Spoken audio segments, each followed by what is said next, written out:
Greetings, ladies and gentlemen. Welcome to 7 Minutes of Science, your weekly high-speed rundown of the week's top science stories with me, your host, Eddie Edwards. Apologies for not being on the air for the last 2 weeks. Bit of a crazy party I went to, and I also went to Prague for a stag do, where nothing of interest happened at all. Nothing. Absolutely nothing. Anyway, without further ado, let's jump into this week's top 7 stories. Let's get me 7 minutes on the clock. Pretty interesting week to go, so let's do this in 3, 2, 1. Let's start. Okay, Monday brought us news that scientists have discovered a supermassive black hole. Quite a small supermassive black hole, which is a sentence I love, at the heart of a galaxy that should not have a supermassive black hole. Supermassive black holes form at the middle of galaxies. Their gravitational force basically forces everything into a disk shape, similar to the accretion disk you get around stars where planets form from. And that basically is flat thing around this central gravitational point. But in this galaxy that they have discovered, which name is Henize 2-10, classy name, classy galaxy. It's a little blob-shaped galaxy, and it shouldn't have a supermassive black hole in the middle, but all of the signs say that it does. So, what are the theories? Well, one is that this is a galaxy in the process of formation, that this supermassive black hole is relatively new, and as such the gravitational forces haven't had time to sculpt the galaxy into a flattened disk like they usually do. So this could be a chance that we get to watch a galaxy form over the next billion years or so. So it's not that useful to us, but long term, pretty cool. Okay, we jump on to Tuesday's big story now. And have you ever wondered what a typhoon looked like from space? Of course you have. You're a normal human being. This is what it looks like. Pretty cool, isn't it? Yeah. This is, of course, Typhoon Maysak. Off the coast of the Philippines, back in end of last month, taken from the International Space Station.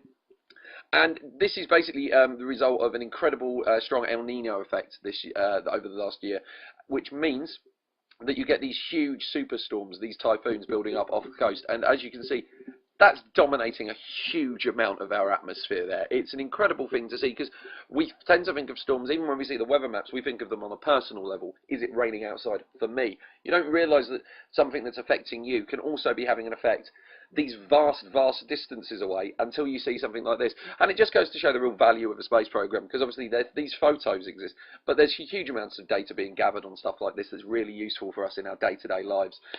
On to Wednesday. And onto the biological sex of Stegosaurus. Now, according to some recent research based on a Stegosaurus graveyard that was found, many samples, many bones, including this incredibly good sample that they're working with.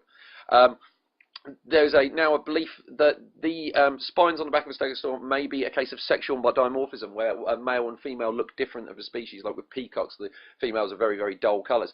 Well, it's now believed that maybe these discs on the back were different, larger on the male, is what's suspected, because these males put more into their display, but the women still had them as females still had them as a spike, as a defence. So there's a lot of differences between men and women if you're a dinosaur, which now makes me wonder, what would a stand-up comedian who was also a dinosaur look like? Yep, I did that entire story just so I could show you a picture from the movie Theodore Rex, which is just terrible. Right. Thursday's big story.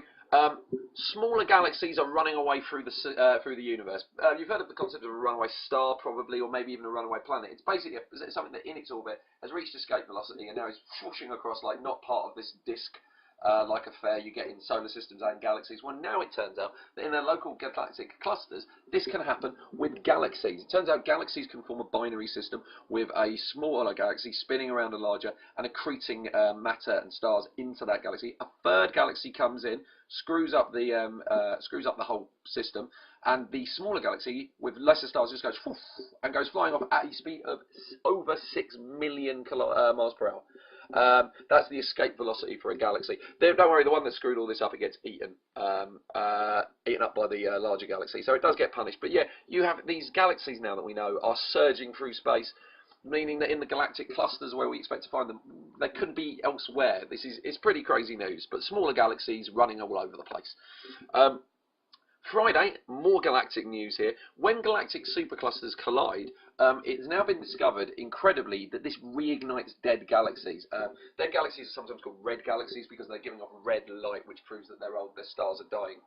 it seems like the shockwave of two galactic superclusters colliding with each other can force matter in the one of the galaxies to compact in these dead galaxies, which then forms into clouds of matter, which then compress into new stars, and you get this brief, vibrant bit where a dead galaxy springs back to life again, which I just think is absolutely amazing. This is a very small reverse of the entropic effect of the universe, and obviously it's very temporary, but it's nice to know that what we know about space, there's little things in there that just go boom, and there's a bit more life, a bit more energy, a bit more, waiting for something cool that might happen. Basically us working our way to get out of the universe before it ends.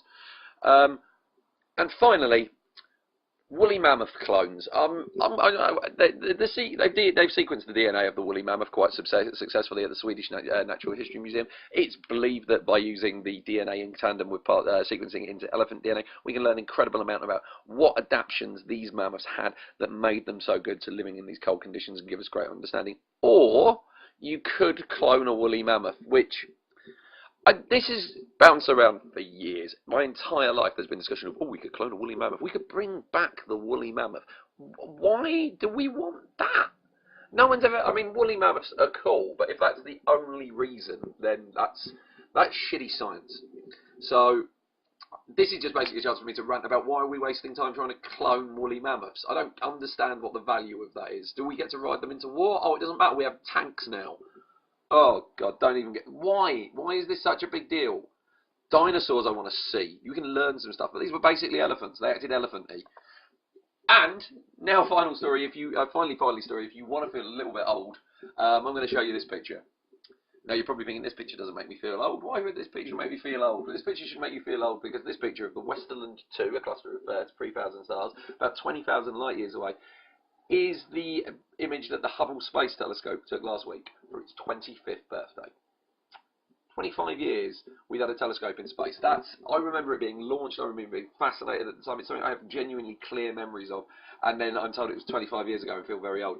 Also, at the time, I remember being thoroughly annoyed that the launch didn't get scrubbed because of bad weather conditions, because if it had gone 4 days later, I'd share a birthday with the Hubble Space Telescope.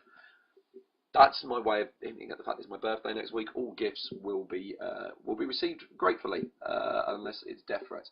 Anyway, this awesome picture, Hubble Space Telescope, 25 years of giving us the most amazing images of the galaxy that we've ever seen. It's fantastic. It's wonderful. Go to the website. And that's 7 minutes. Thank you once again for watching 7 minutes of science.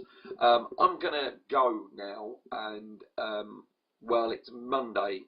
It's my birthday tomorrow, so I'm going to start, what's the word? Drinking. I'm going to start drinking now. Thank you very much for watching. Like the show, please subscribe to the show, drop a comment, say like happy birthday or something. It is my birthday. The least you could do is the subscribe button, give us a like, okay? Please. Anyway, thank you very much for watching, and as always, good luck in your endeavours. If your endeavours be good. Goodbye.